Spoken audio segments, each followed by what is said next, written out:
maalin maalmaha ka mid ah ayaa nabiga sallallahu alayhi wasallam soo galay masaajidka. kadibna wuxuu arkay saxaabi jaliil ah ansaari ah lagu magacaabo Abu Umaama oo masaajidka fadhiya. kadib nabiga sallallahu alayhi wasallam saxaabiga ayuu weydiiyay, wuxuu ku yiri: Abu Umaama, maxaa ku fadhiisiyay masaajidka? ma ahan waqtiga salaada ee waa maxay sababta ku fadhiisisay masaajidka?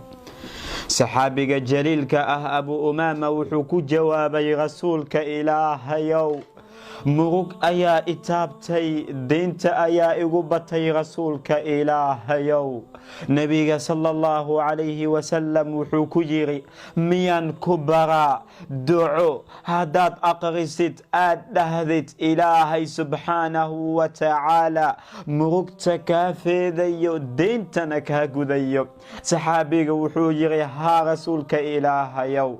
kadib nabiga sallallahu alayhi wasallam wuxuu ku yiri: subaxdii markaad soo waabariisatid iyo galabtii waxaad dhahdaa ducadan ah: Allahumma inni a'uudu bika min al-hammi wal-hazan wa a'uudu bika min al-'ajzi wal-kasl wa a'uudu bika min al-jubni wal-bukhl wa a'uudu bika min ghalabati ad-dayni wa qahri ar-rijal.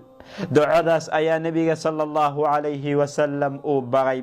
saxaabigii wuxuu yiri: waan aqriyay, waan sameeyay buu yiri. markaan sameeyay kadibna Ilaahay subxaanahu wa tacaala murugteeda wuu iga qaaday, murugta wuu iga qaaday, deyntana wuu iga bixiyay. soo adiga ma ahayn midka culayska dareemayay dhabarkiisa, midka ay murugta ku badatay, mugdiga ay ku badatay, culayska ay ku badatay oo deynta lagu leeyahay? daawadan weeyaan uu ku siinaya nabiga sallallahu alayhi wasallam.